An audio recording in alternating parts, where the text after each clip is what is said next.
Congratulations on the victory. Obviously, I mean, that was a fun fight, very impressive performance. How did you feel in there tonight? I definitely felt good. I want to get this off my chest. I apologize. I was aiming for a finish because I know everybody's been talking about me having a finish. And that first round, you can clearly see it was there. And I guess you could say I rushed it. Man's had heart, and that's what ends up happening with the Mexican warrior like Irwin Rivera. The dude has heart, and it automatically pushed him. So, but besides that, I love the fight, love the win. I love my hands that I end up putting together, and I go ahead and say I have better hands than Odell Beckham. So tell him that he gets a nice challenge if he wants me to go ahead and see who has the best hands. Hands down. Nice. Well, I was going to say, I mean, you talk about wanting to finish. I thought you hit him with everything you could, and the guy just wouldn't go down. So, I mean, is there any part of, in your mind, you're going like, what do I got to do tonight? It kicked in. It literally kicked in. Second round, and, with my corner and all up on my bumper. Because they know that I am a finisher. They know that I can put things together. Now it's just about me putting it together. And like I stated, you can go ahead. I'll give myself like a C+ on performance today, and I know it's going to end up improving. But I don't know if y'all end up seeing it. My takedown defense was on point, and not only that, my kicks was out there, and I was landing those bad boys. They might as well put me in the win cycle of the whirlpool because my boys was letting those legs off. You feel me? It was impressive. I thought you had done enough to get the win, no question. They go into the split decision read. What's going through your head at that point? At the end of the day, I'm only still thinking about the first round because I should have finished it. That's just honestly how I looked at it. And granted that when you leave it to the judges, stuff like that happens. And no matter how you end up looking at it, stuff in that direction really happens. And the same thing I was saying earlier, I just got this in. They said if I get to 100K followers, they'll let me fight Derrick Lewis. Black Beast, all right, for a bucket of chicken. Let's make this happen. All right, 100K followers on my Instagram. Let's make it. Push it. He doesn't have to get to 135. Oh, no, he don't. I'll tell him I'm moving up weight. I'm moving up weight for him because I want to eat freely. People don't get that when you're able to eat freely. Nice. Well, last thing for me, I mean, I don't know if it'll be Derrick Lewis next or somebody else, but when would you like to fight? It looks like maybe a couple scratches. You might want to heal up a little bit, bumps and bruises, but when do you want to come back? Well, shoot, if they let me come back on tonight, I'll fight Covington. Like, Big Brother Woodley, he'll tag me in. I'll love to have that fight.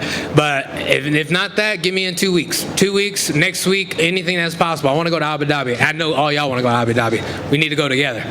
We could take like a family trip, and I'll bring the chicken. You feel me? I'll bring the gravy too. Kool-Aid, pancakes, everything we can think of, whatever y'all want. Just tell me. I got y'all. Andrea, a lot of the narrative leading up to this fight was whether your cardio would last through 3 rounds, showing improvements in the octagon. So do you think you did enough to sort of silence the doubters in there?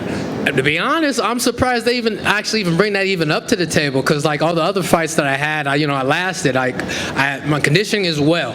Just automatically, it's honestly perfect. You got to end up looking at it. I end up throwing everything I could to drop this dude and take him out in the first round, and the dude survived it, and I had to survive the next 2 rounds, as in me using my cardio that what I had. And that's the same thing when I fought my last fight, 7 months, and I did that with literally. Oh, let me get back to this. I had Loki had a broken forearm, which no one ended up giving me or Joe didn't want to talk to me on the commentary that day, but I literally broke my forearm in the first 10 seconds, and I had to survive and fight that whole fight. So 14 minutes and 50 seconds with one arm.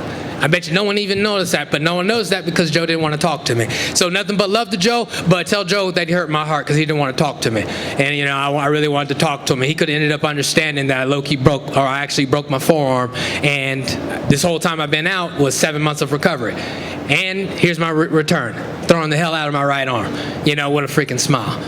Talk to me. So the arm's 100% now? Oh, arm's 100% flexing. I got a little plate in here if you guys want to go ahead and touch it. I even, matter of fact, I end up posting it later on my Instagram where it ends up showing I have like a little nice plate that just shows that where it was broken and cracked out in half. And this kind of goes out to all those other fighters that they end up fighting and they ended up getting a little small boo-boo, and then they ended up stopping the fight or don't want to come back. And then you got people like me that automatically finishes the fight. Regardless of the situation, if anything ends up broken or hurting or whatnot, I'm going to finish the fight because I end up putting it on for the world, for the fans. I'm a people pleaser. So we're going to have to change my name from Mr. Highlight to Willie Beeman. I don't know if y'all know Willie Beeman. Make the girl go crazy. No, nothing? Any given Sunday? Yeah. Okay. Just making sure. Willie Beaver, call me that. Or the People's Choice. I like People's Choice. You're going to come out to My Name is Willie? I'm going to come out to that next fight. I got you.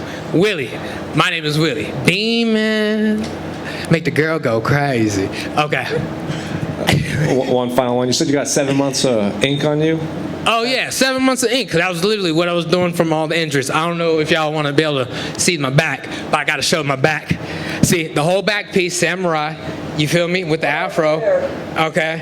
And then, little extra ink work over here, there, my chest. All like 7 months of just life of putting things together.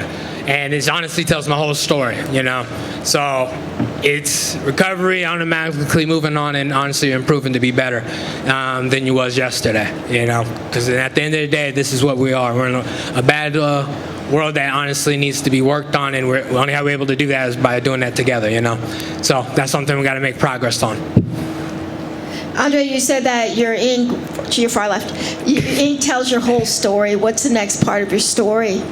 Next part of the story, I end up having 2 kids, a newborn this year, in April 13th, named June, and I'm still fighting to get in my first son's life, so that's the next part. It's honestly making progress of me being a good father, and for me being a good father, so added a situation.